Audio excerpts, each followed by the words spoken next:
All right, so are you ready to dive into the world of Reddit's Am I the Asshole? Oh, always up for a good moral dilemma. Especially when they're this juicy? Yeah, you weren't kidding. This stack of AITA posts. Got it.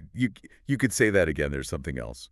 I mean, talk about a glimpse into the human psyche, right? Like all the anxieties, insecurities, and that burning need to know, like, are we the asshole here? It's fascinating, isn't it? Like this massive online confessional where everyone's just waiting to pass judgment. But also maybe seeking a little reassurance at the same time? Oh, absolutely.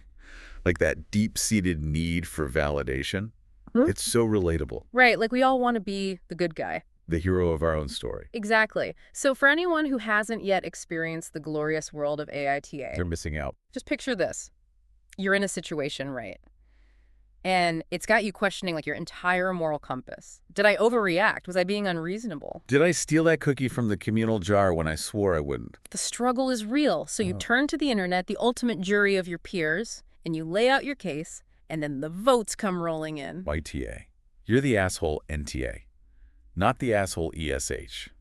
Everyone sucks here. It's a verdict on your very soul. But you know what's fascinating to me? It's not just about the drama, although let's be real, that's a huge part of it. Oh, absolutely. But it's the patterns, right? The recurring themes that emerge from these posts. They reveal so much about, like, our values, our anxieties, the things we struggle with as humans. And speaking of struggles, the number one theme we saw, Yeah. family drama. Oh my gosh, family. Mm. Hands down, the biggest source of AITA posts, and for good reason, right? I mean, these are the people who know how to push our buttons like no one else. They sure do. And you know, one theme that kept popping up? The whole my house, my rules mentality, especially when it comes to in-laws. Oh God, in-laws a whole category into themselves. Right. Like we've got the mother-in-law who wants to invite her entire Zumba class to the wedding, but refuses to contribute a dime. Classic. Or the in-laws who book a surprise family vacation without even checking anyone's work schedule. Oh, yeah. Or the wedding photo fiasco where the mother-in-law insists on wearing a white gown that looks suspiciously like the bride's. It's like a minefield out there navigating those family dynamics. It really is. And you know what's at the heart of so many of these conflicts? Boundaries, or the lack thereof. Boundaries are everything. It's Yeah. that constant push and pull between wanting to please your family and also wanting to, live your own life. And it's not always easy to set those boundaries, especially with family members who maybe aren't used to hearing the word no. Right. Like, how do you tell your mom that you appreciate her offer to help with the baby, but you really need some space? Or how do you explain to your dad that you love him, but you're not going to invite him to move in with you and your partner? It's tough. But these AITA posts, they offer these little glimpses into how other people are handling those situations. And sometimes it's a masterclass in what not to do. Oh, for sure. But even then, it's like, okay, I can learn from that. I can see where they went wrong and maybe try a different approach. Exactly. It's all about learning and growing and figuring out how to navigate these tricky relationship dynamics. And sometimes that means setting some firm boundaries, even if it makes you the asshole in the moment. Because sometimes you got to do what you got to do for your own sanity. Amen to that. Yeah. And for the sake of your relationship, too. Yeah. Because resentment is a silent killer. So true. Now, it's not just in-laws who excel at pushing boundaries. Oh, no. Siblings are right up there, too. Oh, tell me about it. We saw so many AITA posts about sibling rivalry and the lengths people will go to one-up each other. Right. It's like those dynamics from childhood, they never really go away, do they? They just evolve. Exactly. And they get amplified when you add in things like money inheritance. Even just like who gets to host Thanksgiving dinner. Oh, yeah, we saw a bunch of posts about that, like whose turn it is to host the holidays, who's doing more for the aging parents. It's a lot. And what's fascinating is how these posts often expose those deep-seated family dynamics, the unspoken expectations, the resentment that's been simmering for years. It's like these little microcosms of like all the messy, complicated stuff that families go through. Absolutely. Yeah. And it's a reminder that even though family can be a source of incredible love and support, Oh, for sure. it can also be a breeding ground for some of the most intense and confusing conflicts we'll ever experience. And navigating those conflicts in a way that honors both your own needs and the bonds of family. That's the real challenge, isn't it? It really is. And you know what I find particularly interesting? Those AITA posts that highlight the struggle to balance personal space with those familial obligations. Right. Like that person who was constantly bombarded with surprise visits from their parents. Oh, yeah, they'd just show up unannounced expecting to be entertained. And it's tricky, right?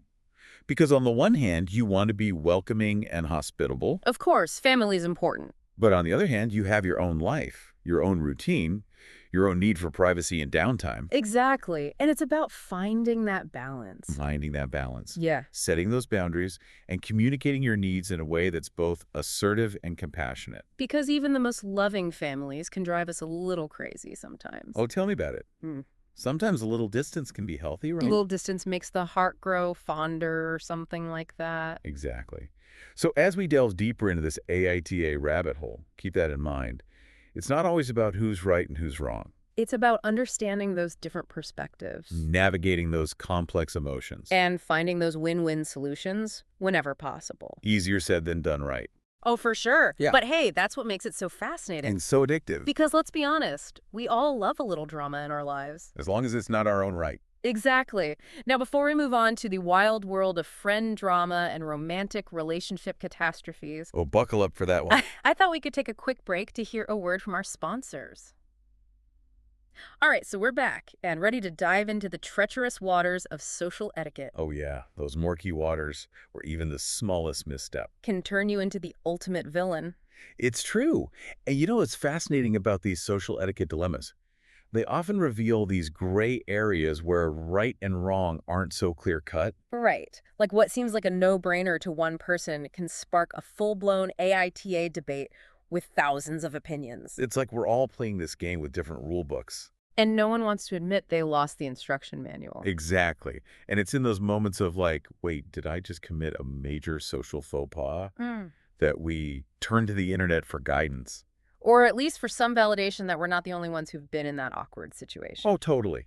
Like, remember that post about the person who ordered takeout in front of their friend who was unemployed? Oh, yeah, classic AITA dilemma. On the one hand, you're like, hey, it's my money. I can eat what I want.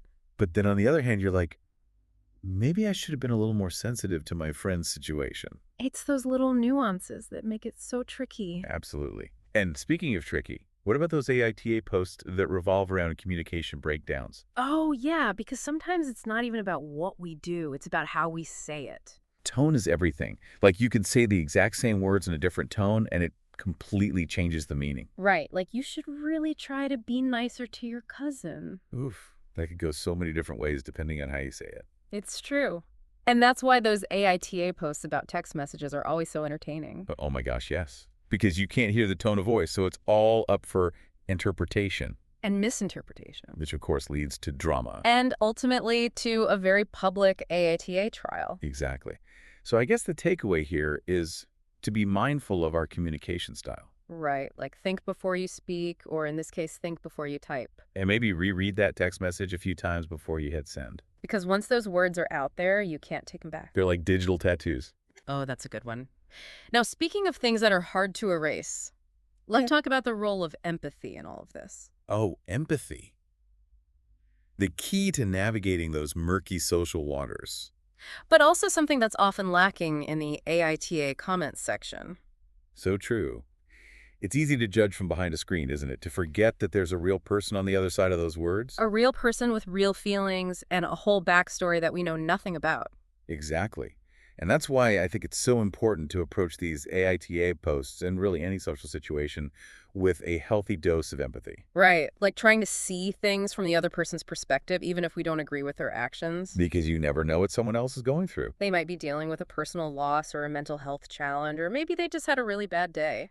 And it's a good reminder that sometimes people's actions aren't always a reflection of their character. Sometimes they're a cry for help or a sign that they're struggling. Exactly. Okay. And in those situations, maybe the kindest thing we can do is offer support and understanding. Rather than judgment. Absolutely. Now, speaking of judgment, Oh boy, here we go. let's talk about those AITA posts that revolve around romantic relationships, The ultimate battleground. where even the smallest infraction can be perceived as a betrayal. And where everyone have an opinion on what constitutes a red flag. Oh, for sure. Right. We've got posts about everything from bad gift-giving etiquette to arguments over who gets to control the TV remote. It's a gold mine of relationship drama. But you know what I find fascinating?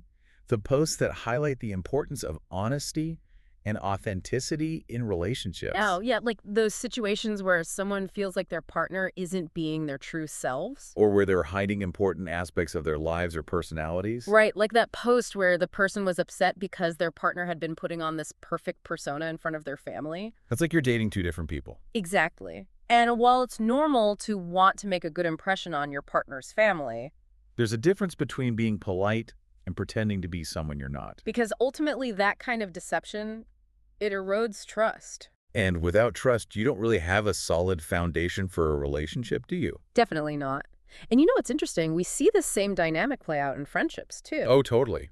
Like that post where the person was constantly lending money to their friend, even though it was putting a strain on their own finances. And they were afraid to say no because they didn't want to ruin the friendship.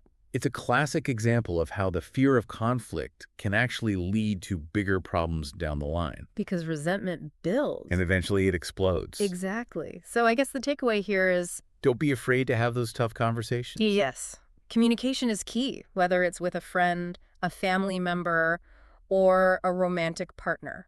Because bottling things up never solves anything. It just creates a breeding ground for resentment and passive-aggressive behavior. Which, as we've seen from these AITA posts, rarely leads to a happy ending. Definitely not. So let's all make a pact to be more honest and authentic in our relationships. And to communicate our needs and boundaries clearly and respectfully. Because at the end of the day, we're all just trying to figure things out as we go along. And a little empathy and understanding can go a long way. Couldn't agree more.